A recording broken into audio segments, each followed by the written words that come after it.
어디 이렇게 가려고 하면 먼 거리든 가까운 거리든 보통은 차량을 이용하게 됩니다. 우리 교회 차하고 좀 같이 생겼죠? 그런데 이 차량을 운행하기 위해서 반드시 필요한 것이 있는데 뭐예요? 연료를 넣어야지 움직입니다.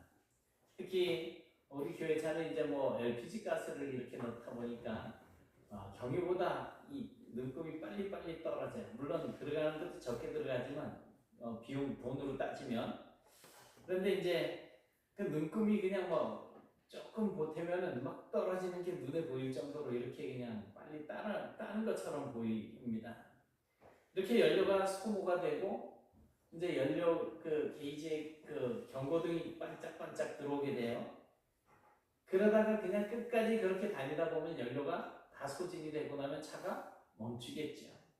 예전에 제가 그 시티백 우리 김juk 집사님 타고 다니는 그 오토바이 전에 타고 다니시던 거 그거를 그 현장에서 이제 몰고 다니다 기름이 없는 걸 모르고 수요 예배 때 저녁 때 저 시골 동네 이제 도로공사하는 데인데 올라가가지고 이제 저녁 예배를 참석하고 내려오는데 이게 갑자기 막 내 의지와는 상관없이 막 엄청 빨리 달리는 거예요. 막 달려서 이제 뭐 겨우 진정을 하고 이랬는데 뭐 브레이크를 잡고 그러는데 갑자기 시동이 팍 꺼졌어요. 이게 왜 시동이 꺼졌는지 알 수가 있어야죠. 처음이 없는 일이니까. 나중에 알고 보니까 기름이 다 떨어져가지고 기름 떨어지니까 이게 속도가 엄청 빨라지더라고요. 오토바이가. 그렇게 이제 기름이 다 떨어져가면 그러면 우리는 어떻게 해야지 돼요? 주유소나 충전소를 찾아가서 연료를 또 채워 넣어야죠. 저는 보통 가면은 기름을 가득 채워달라 그럽니다. 우리가 예배를 드리면서 열심히 찬양을 하고 또 말씀을 듣고 이렇게 또 은혜를 받으면 마치 자동차의 연료 탱크를 채우듯이 우리의 마음속에 막 은혜가 풍성해지는 것 같고 내 영이 충만해지는 것을 느끼기도 합니다. 어때요? 말씀 들으실 때 정말 오늘 말씀 내 얘기네. 그래야지 내가 말씀에 순종하며 살아야 되겠다. 이런 다짐이 생기십니까? 아니면 짜증나 저 어떻게 또 누구한테 듣고서 내 소리를 하는 거야? 뭐 이런 생각 혹시 하시나요? 아니면 뭐 말씀을 들을 때 거짓말 하면 안 됩니다. 그러면 근데 거짓말 하지 말아야지. 또 남편한테 잘하세요. 그러면 남편한테 진짜 잘해야지. 아내를 잘 사랑해 주세요. 그럼 진짜 이제부터는 아내한테 승질 내지 말고 잘해야지. 뭐 이런 생각에서부터 여러 가지 다짐들이 생기기도 하잖아요. 그런데 교회 밖에 나가서 세상에서 살다가 보면 어떻습니까? 여전히 짜증을 부리고 남편은 아내를 구박하고 아내는 남편한테 바가지를 바락바락 끌어내고 그렇게 서로 우습게 여기면서 막말을 하는 그런 삶을 사는 동안에 이 주일에 내 안에 채워졌던 것과 같은 그 은혜가 점점 소진이 되고 영적으로 능력이 소모되는 것을 느끼게 되지 않으세요? 그러면 또 교회에 와서 예배를 드리고 또 이렇게 채워가지고 돌아갑니다. 그래서 어떻게 보면 교회는 마치 내 영혼의 내 영혼의 믿음과 은혜를 충전하는 그런 주유소와 같다. 왜냐하면 소모된 믿음과 은혜를 또 채워야 되니까 라는 생각을 가질 수가 있습니다. 그런데 지금 제가 말씀드린 이 비유에 따르면 지금 우리는 우리의 심령에 믿음과 은혜라고 하는 이 연료를 가득 채우기 위해서 교회에 나와 있다라고 하는 것인데 이 제가 드린 이 비유의 말씀이 어떻게 생각이 되세요?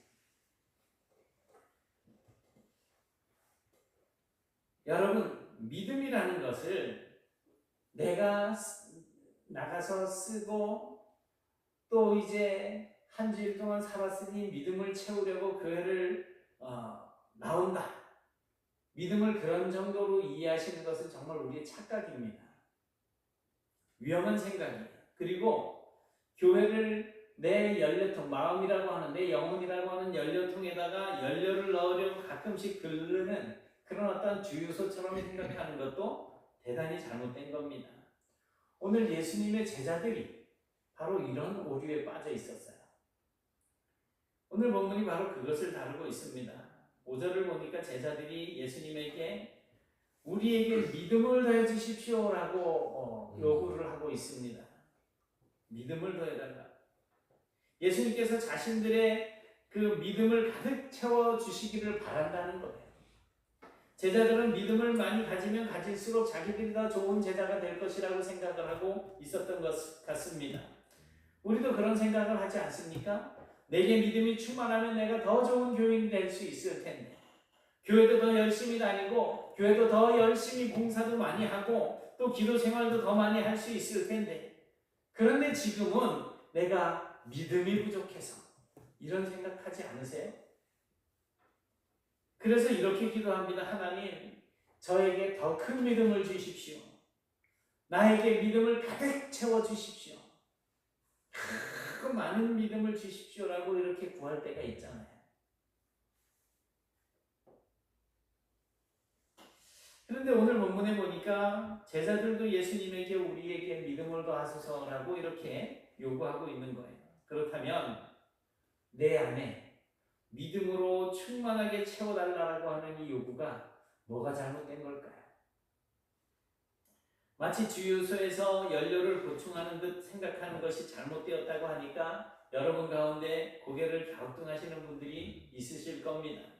하지만 예수님은 제자들의 질문이 분명히 잘못되었다라고 지적을 하고 있습니다. 예수님의 대답을 살펴보기 전에 먼저 제자들이 왜 뜬금없이 이런 요구를 예수님에게 하게 되었는지 그 배경을 우리가 살펴볼 필요가 있을 것 같아요. 왜 제자들은 자신들의 믿음이 부족하다라고 느끼게 되었을까? 본문의 앞부분에서 우리는 그 해답을 유추해 볼 수가 있습니다. 오늘 본문의 앞에 있는 누가복음 16장 19절부터 31절에서 예수님은 거지 나사로와 부자의 비유를 말씀을 해주고 있습니다. 거지 나사로는 부잣집 문 앞에서 그냥 구걸해서 그 창에서 떨어지는 부스러기나 집어먹고 하는 그런 아주 최악의 상태에 있던 거지였었는데, 그가 죽었는데 천국에 갔어요. 근데 부자는 잘 먹고 호의호식하면서 잘 먹고 잘 살았는데 죽었는데 지옥에 가 있어요. 지금 그래서 불구덩이에 있는 사람을 부자라고 그려놓은 거고, 저 건너편에 빨간 옷 입은 그 옆에 있는 사람이 이제 거지 나사로라고 그려놓은 그림인 것 같아요. 그리고 그 사이에는 깊은 구렁이 있는 것처럼 이렇게 그려놨죠.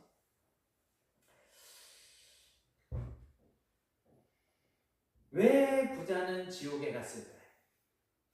왜? 나사로는 왜 천국에 갔고 부자는 왜 지옥에 갔을까요? 믿음이 없어서. 네? 믿음이 없어서. 문 앞에 있는 그 거지가 힌트예요.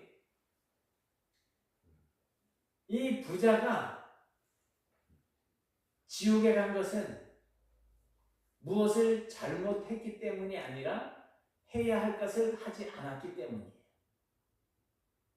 문 앞에 거지가 살고 있었는데 그를 돌보지 않았습니다. 그게 큰 죄가 된 거예요. 할 수 있었는데 하지 않았다는 거죠.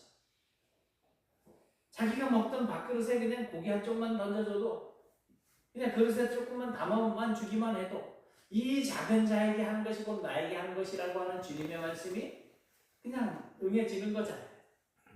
근데 안 했어요. 우리도 흔히 나쁜 짓만 하지 않으면 된다라고 생각을 합니다. 그러나 하나님의 기준에 따르면 해야 할 것을 하지 않는 것, 이게 큰 죄라는 거예요. 쉽지 않은 말씀이죠. 누가복음 17장에 들어와서 예수님은 작은 자 중에 하나라도 실족하게 하면 차라리 연자맷돌을 목에다 매달고 바다에 던져지는 것이 낫다.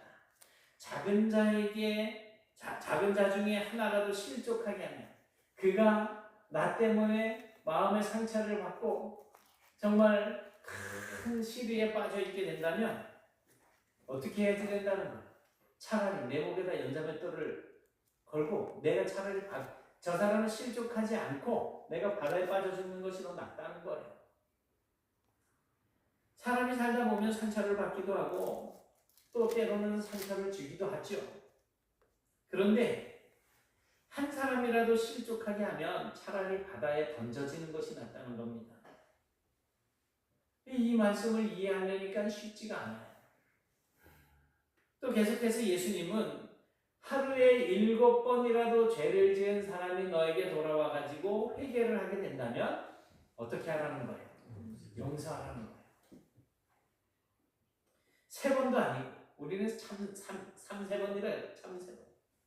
3번도 아니고 7번이나 똑같은 잘못을 나한테 하는데 돌아와서 미안해 라고 하면은 용서를 해주라는 거예요. 저는 제 마음에 3번이라는 게 딱 박혀 있어가지고 누구한테 뭐 부탁을 하든지 뭐 이야기할 때 그냥 싫어, 안 해, 못 해요 이러면 다시는 말 안 해요. 그래서 제가 새벽 기도 나오라는 소리 안 하잖아요. 저는 죽어도 새벽에 못 일어나요 막 이러는 분이겠죠. 안 해. 당신 마음대로 하세요. 하나님하고 관계니까. 근데 7번이라도 와가지고선 잘못을 빌면은 용서를 해주라는 거예요. 이 제자들은 이런 말씀을 다 듣고 나서 이제 뭐라고 이야기를 하느냐면, 야, 이거는 믿음이 없으면 할 수 없는 일이다 라고 생각을 하는 거예요. 그래서 예수님에게 우리에게 믿음을 더해 주십시오 라고 그렇게 요구를 하는 겁니다. 아마도 예수님의 이러한 가르침들이 엄청나게 버겁게 느껴졌을 것입니다. 생각해 보세요. 우리 주변에 거지 나사로 같은 사람들이 얼마나 많습니까? 그런데 내 주머니에 들어있는 건 얼마 안 되는데 그 많은 사람들을 어떻게 갚아주겠어요? 사람이 평생 살면서 어떻게 한 사람도 마음에 상처를 주지 않고 살 수가 있겠어요? 한 번도 상처 안 주고 사신 분 계신가요 혹시?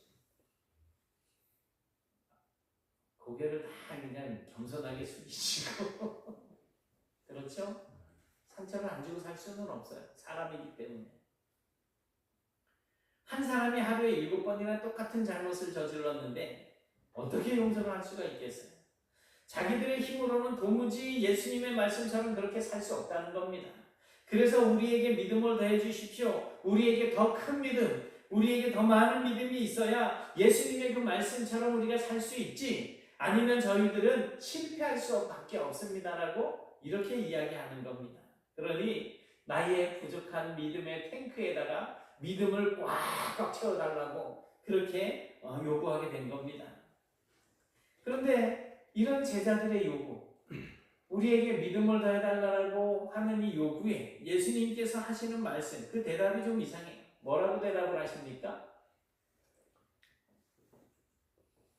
자, 시작. 주께서 이르시되 너희에게 겨자씨 만한 믿음이 있었다면 이 뽕나무더러 우리가 뽑혀 바다에 심겨라 하였을 것이요 그것이 너희에게 순종하였으리라.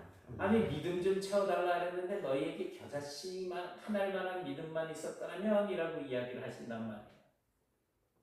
사실 이 말씀은 제자들이 요구하는 그 질문에 대한 적절한 대답은 아닌 것처럼 보입니다.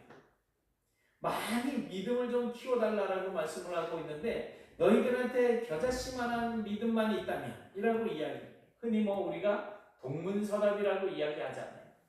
제자들은 믿음을 더하소서 그랬는데 너에게 겨자씨 하나일 만한 믿음만 있었더라면 이렇게 말씀을 하는 거예요. 그러면 이 말씀은 무슨 의미예요? 제자들에게 겨자씨만한 믿음이 없다는 걸까요?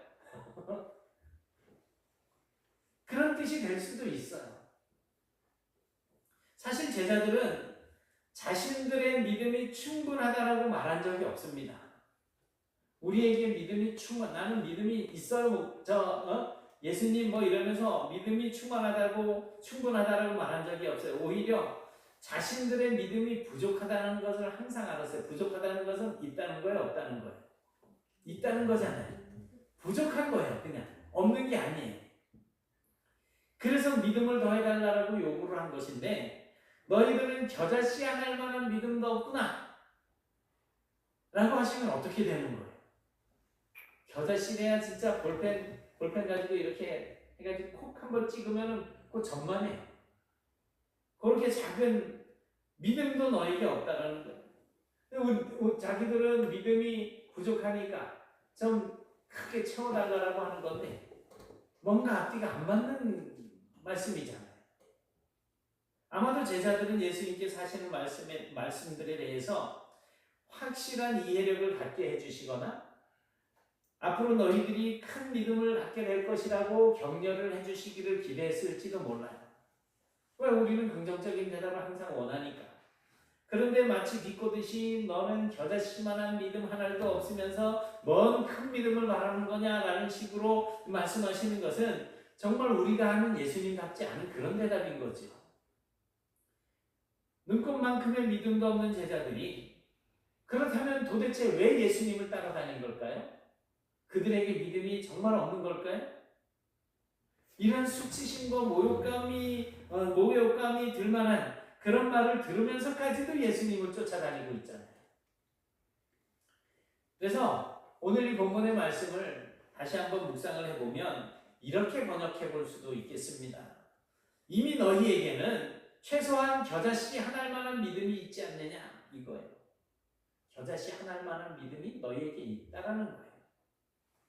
겨자씨는 모든 씨 중에 가장 작은 씨라고 이렇게 말씀을 해주고 있습니다. 그러니까 제자들은 최소한 그 정도의 믿음은 가지고 있다는 거예요. 그리고 그 겨자씨 같은 그 작은 믿음을 가지고도 얼마든지 큰 일을 할 수 있다는 겁니다. 이 뽕나무더러 뿌리가 뽑혀서 바다에 심겨라고 명령을 내리면 그 뽕나무가 그렇게 순종을 할 거라는 거예요. 그 작은 믿음 때문에. 그러니까 이 말을 다른 말로 바꾸면 너희들은 지금 나에게 큰 믿음을 요구하지만 너희들은 이미 뽕나무를 옮길 만한 그러한 충분한 믿음을 가지고 있어. 단지 너희들이 그 믿음을 사용하지 않고 있을 뿐이야 라고 말씀을 하고 있는 것입니다. 여러분들에게 겨자씨만한 믿음이 있을까요? 없을까요? 있어요. 근데 그 믿음을 사용하지 않는다는 거예요. 지금 제자들에게 필요한 것은 믿음이 더해지는 것이 아닙니다. 지금보다 더 큰 믿음을 가지는 것이 아닙니다. 더 큰 믿음을 가지고 나서야 어떤 일을 할 수 있게 되는 것이 아닙니다. 오히려 지금 가진 그 믿음대로 순종하는 삶을 살아가게 된다면 엄청난 일도 할 수 있게 된다는 거예요. 사실은 그랬잖아요. 예수님이 둘둘 짝을 지어서 내보냈어요. 귀신을 쫓아내고 병든 사람들을 고치고 했잖아요. 그게 뭘로 됐어요? 믿음으로 된 거 아니에요. 믿음은 크거나 작거나 많거나 적거나 어떤 양으로 구분지어지는 것이 아닙니다. 나에게 요따만한 믿음이 여기 어딘가에 붙어 있다고 하면 나는 믿음이 있는 사람인 거예요. 작은 겨자씨 안에 생명이 들어있듯이 믿음은 생명입니다. 생명이 없는 사람은 움직이지 않잖아요. 생명이 없는 사람은 숨을 쉬지 않잖아요. 생명이 없는 사람은 말을 하지 않잖아요. 아니 못하잖아요. 생명이 없으니까. 그런데 겨자씨는 죽어있는 듯 하지만 땅에 심어놓으면 그것이 싹이 나고 자라나서 공중의 새들이 깃들어서 거기서 쉬어간다라고 그렇게 말씀을 하고 있거든요. 우리가 오늘 이 자리에 나오고 입술을 열어서 찬양을 하고 기도하는 것은 여러분들에게 믿음이 있기 때문 아닙니까? 남들 피곤한 시간에 다 그냥 쉬고 아니면 자동차 타고 어디 동해바다로 서해바다로 놀러 다니고 하는 시간인데 여기 와서 예배를 하고 있다는 말이에요. 그 믿음이 있기 때문이죠. 믿음은 사용할 때 나타납니다. 우리는 왜 저 아이를 고치지 못했습니까? 믿음이 없어서. 믿음이 적어서 라고 말씀을 하시잖아요.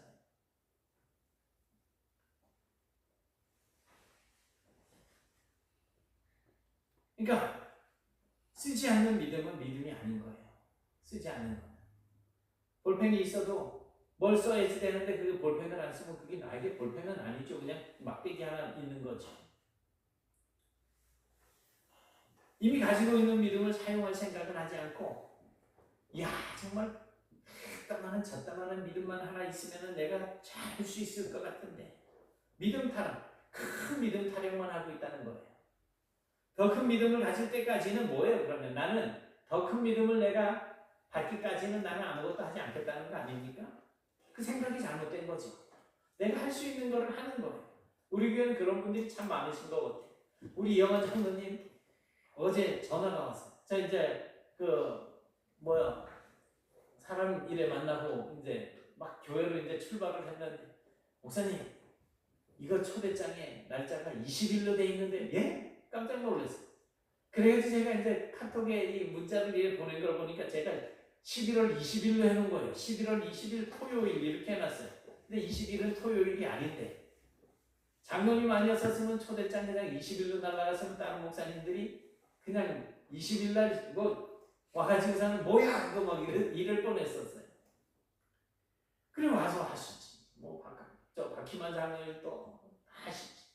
우리 박한규 장로님 오늘도 재정일에 앉아서 또 하시지. 여기 그냥 다 그냥 스스로 알아서 다 하신단 말이에요. 믿음을 사용하시는 거예요. 그렇다면 제자들이 지금 가지고 있다고 하는 믿음은 뭘까요? 여러분들이 지금 가지고 있는 믿음은 어떤 믿음이에요? 여러분들이 이 제자들처럼 우리가 그렇게 살려면 큰 믿음이 필요하겠습니다. 우리에게 믿음을 더해 주십시오라고 하는데 지금 예수님이 제자들에게 너희들한테 믿음이 있잖아 라고 말씀을 하신단 말이에요. 그 믿음이 뭘까요? 예수님께서 제자들에게 묻습니다. 너희는 나를 누구라고 하느냐? 베드로가 뭐라고 대답을 해요? 하나님의 그리스도시니이다. 다른 마태복음서나 다른 복음서에 보면 주는 그리스도시요 살아계신 하나님의 아들이십니다. 그랬더니 예수님이 내가 이 반석 위에 내 교회를 세우겠다라고 말씀을 하신단 말이에요. 믿음이거든요. 반석, 믿음. 더도 덜도 아닙니다. 주는 그리스도시요 살아계신 하나님의 아들이십니다. 이게 우리가 가지고 있는 믿음인 거예요. 무슨 믿음이 더 필요하겠어요?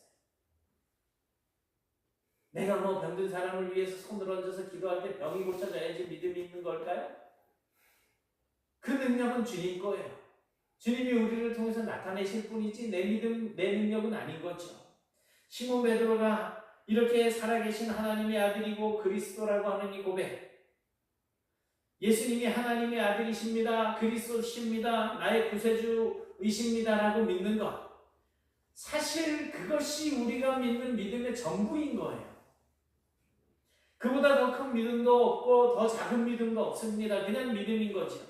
예수님이 말씀으로 천지를 지으신 하나님의 아들이시고 그리스도라고 믿는다면 예수님의 말씀에 우리가 순종하지 못할 게 뭐가 있겠어요? 말씀으로 세상을 창조하시는 분이 우리의 주님이십니다. 예수님이 어떤 말씀을 하시더라도 따르지 못할 게 뭐가 있겠습니까? 그런데 우리는 온갖 변명거리를 다 가지고 있잖아요. 아직은 때가 되지 않았다고. 아직은 충분한 준비가 되지 않았다고. 더 많이 배워야지 된다고. 하나님이 더 큰 믿음을 나에게 주시면 그때는 내가 할 수 있다라고 이야기를 합니다. 죄송스러운 말씀이지만 우리 유재선 집사님이 지난번에 저같이 부족한 사람을 왜 부족하니까 쓰시는 거예요. 충만한 사람을 하나님이 쓰실 일이 뭐가 있어요? 하나님은 부족하고 지혜가 없이 어리석은 사람들을 들어서 지혜 있는 사람들을 부끄럽게 하시는 분이시거든요. 그럼 나를 바로 볼 수 있는 게 중요한 거예요.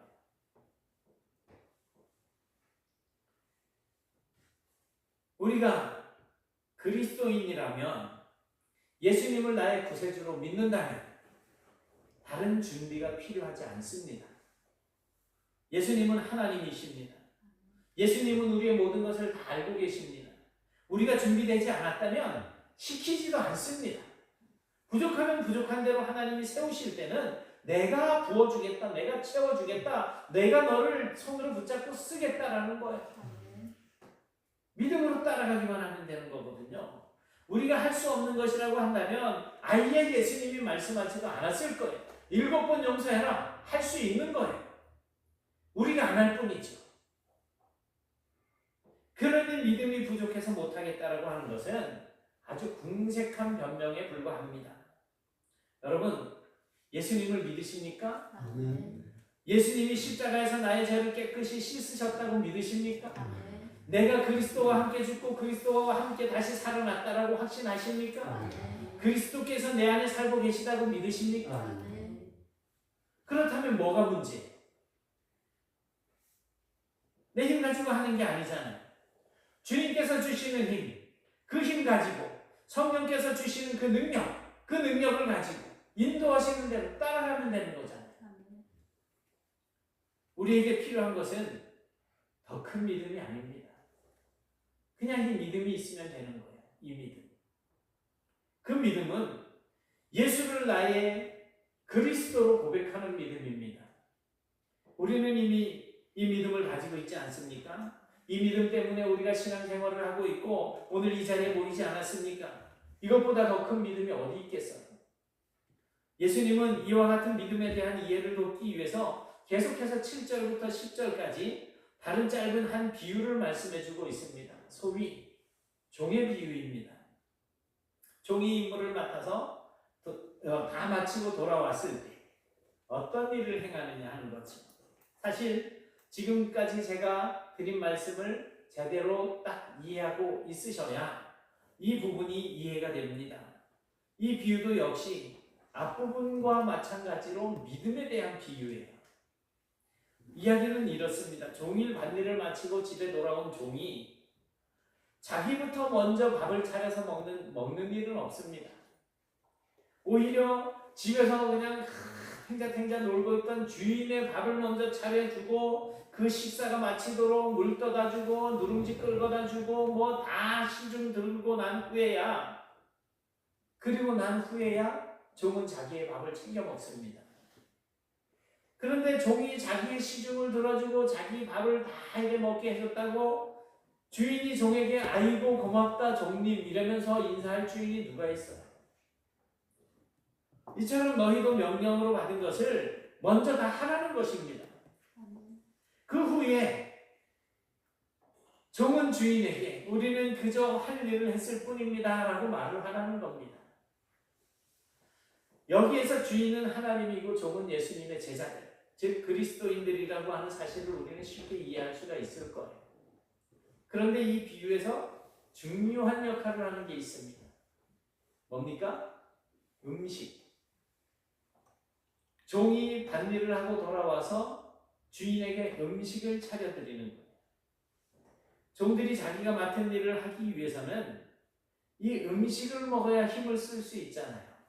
그러니 피곤한 상태에서 와서 음식을 먹고 푹 쉬었다가 그 다음날 또 나가서 일을 해야 일을 제대로 할 수 있을 것인데 주인을 먼저 챙겨준다는 거죠. 그래서 이 음식은 예수님의 제자들이 가지고 있는 믿음을 상징한다라고 볼 수가 있겠습니다. 그러니까 제자들은 자신들에게 주어진 겨자씨만한 이 믿음으로 먼저 하나님을 섬기라는 거예요. 하나님께 순종하라는 겁니다. 하나님의 명령에 따라야지 된다는 겁니다. 내가 가지고 있는 이 믿음을 하나님을 위해서 쓰라는 겁니다. 하나님께서 이미 내 삶 속에 역사하고 계시는데 그것을 보지 못하고 믿음을 더 달라고 큰 믿음이 있어야지 되겠다라고 한다면 그것은 마치 주인보다 내가 먼저 밥을 챙겨 먹겠다라고 덤벼드는 종과 같다는 거죠. 이것은 믿음이 없어서가 아니라 가지고 있는 믿음을 적절하게 사용하지 못해서 그런 겁니다. 사람들은 흔히 특히 예수 믿는 사람들 뭔가 이렇게 부탁을 하거나 이렇게 직임을 맡기게 되면 아유 저는 믿음이 부족해서 라는 말을 잘 씁니다. 그래서 저는 믿음이 부족해서요.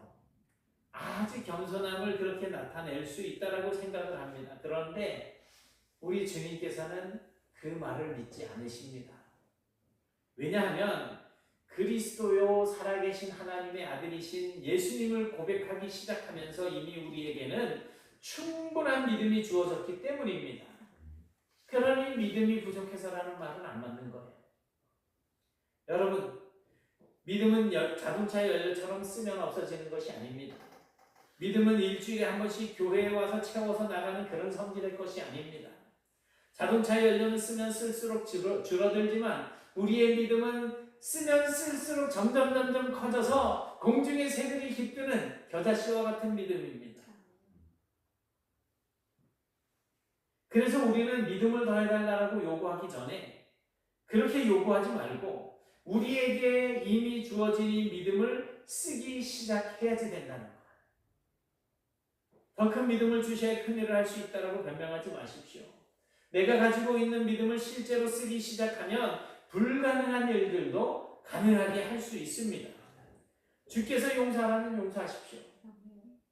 거기에다가 하지 못할 변명거리를 찾아서 붙이려고 하지 마십시오. 주님께서 불쌍한 이웃을 돌보라고 하시면 그렇게 하십시오. 거기에다가 나의 어려운 형편을 가져다가 타협하려고 하지 마시라는 거예요. 주님께서 원수를 사랑하라고 하시면 사랑하시고, 주님께서 나를 따르라고 하시면 따르시고, 주님께서 일하라고 하면 일하십시오. 그것이 내게 있는 믿음을 쓰기 시작하는 겁니다. 하나님의 말씀에 순종하는 것. 구약시대 때 구리뱀을 쳐다보면 산다라고 하는 그 말씀, 그래서 쳐다보는 사람은 생명을 건졌고 쳐다보지 않고 불평하던 사람들은 그냥 죽어갔잖아요. 요단강에 가서 7번 몸을 씻으라고 그런 말을 들었을 때, 불평하고 원망이 일어났을 때 시종이 와서 나만에게 아이고 이거보다 더한 일을 시켜도 하지 않았겠습니까? 라고 할 때 요단강 가서 7번 씻는 동안 문둥병이 고침을 받는 것을 우리가 보잖아요. 주님께서 뽕나무로 가서 뿌리가 뽑혀서 바다에 심기라고 말을 하라고 그렇게 우리에게 명령하시면 하시면 돼요. 다윗이 골리앗을 대적하러 나갈 때 무엇을 가지고 나갔습니까? 네? 만군의 여호와의 이름으로 나갔잖아요. 그런데 다윗이 준비한 건 뭐예요? 물맷돌. 물맷돌을 준비해서 나갔어요. 나갔지만 나한테는 물맷돌이 있어 이러고 나간 게 아니고 나는 만군의 여호와의 이름으로 나왔다라고 막 그냥 골리앗에게 덤비잖아요. 그 물맷돌 그게 무슨 능력이 있습니까? 그런데 나가서 싸우고자 하는 주님의 그 강력한 역사하심에 순종하고 그렇게 주님의 말씀에 순종할 때 그 물맷돌, 아무것도 아닌 돌멩이 하나가 하나님의 능력이 되잖아요. 말씀대로 순종하며 살아가는 것이 우리에게 주신 믿음을 사용하는 것입니다. 그리고 그 믿음으로 인해서 기적이라고 하는 것이 나타나는 것입니다. 산이 옮겨지고 문제가 해결이 되어지고 생명의 역사가 나타나고 하나님의 나라가 확장이 되어집니다. 내 믿음이 부족해서 내게 큰 믿음이 없어서 못하는 것이 아니에요. 내가 믿음을 쓰지 않아서, 믿음을 사용하지 않아서 못하는 겁니다. 그러므로 우리가 하나님께 기도해야 할 것은 믿음을 더하소서가 아니라 믿음을 따라 살게 해주십시오라고, 말씀대로 순종하며 살게 해주십시오라고 그렇게 기도해야 할 것입니다. 정말 겨자씨만한 믿음이라도 있으면 그 믿음으로 충분합니다. 우리는 그저 하나님께서 맡기시는 보잘것없어 보이는 작은 일이라도 그 일을 충성을 하게 되면 더 큰 것, 10골 넘는 건세를 우리가 누릴 수 있도록 해주실 것이라고 하는 이 사실을 기억하셔야지 됩니다. 큰 일을 해낼 수 있는 큰 믿음이라고 하는 것은 애초부터 없습니다. 단지 믿음대로 살아가는 충성이 있을 뿐입니다. 여러분에게는 이미 충분한 믿음이 있습니다. 믿음은 우리의 체력이나 우리의 기분에 따라서 오르락내리락 하는 것이 아닙니다. 믿음은 말씀에 순종하는 것입니다. 아담과 하와에게 믿음이 있었을까요? 없었을까요? 아담과 하와에게 믿음이 있었어요? 없었어요? 예? 있었을까요? 없었을까요? 있었어요. 그래서 뱀의 유혹을 받던 하와가 마음에 갈등이 일어난 거예요. 믿음이 있었기 때문에, 믿음과 뱀의 유혹, 사탄의 유혹이 충돌되었기 때문에 갈등이 일어나는 거예요. 그런데 믿음을 따르지 않고 결국 선악과를 먹었잖아요. 믿음이 없었던 게 아니죠. 믿음을 따라서 살지 않았던 거예요. 그게 죄인 거예요. 그러나 아브라함은 75세 나이에도 고향을 떠나서 하나님이 인도하실 땅으로 가라고 하는 그 명령을 받았을 때 순종해서 떠났습니다. 그게 믿음입니다. 하나님을 믿는다는 것은 하나님의 말씀에 순종하는 거예요. 예수를 믿습니까? 안 믿으시는가 본데요? 믿으세요? 아멘. 우리가 예수 그리스도를 믿는다는 것은, 그래서 지금 아멘이라고 하는 말은 뭐예요? 내가 그 말씀에, 그의 말씀, 예수님의 말씀에 순종하겠다라고 하는 표현이에요. 이렇게 말씀을 따라 순종하는 일에 큰 믿음, 작은 믿음이 뭐가 필요하겠어요? 예수님을 믿으면 그냥 주님의 말씀에 순종하게 되는 겁니다. 우리가 우리 삶 속에서 하나님의 생명의 기적을 체험하지 못하는 것은 이 믿음을 따라서 사는 순종이 없기 때문에 그렇습니다. 지금 우리에게 필요한 것은 더 큰 믿음이 아니라 작은 일에도 순종하며 살아가는 믿음인 것입니다. 이제부터는 기도의 내용을 바꾸십시오.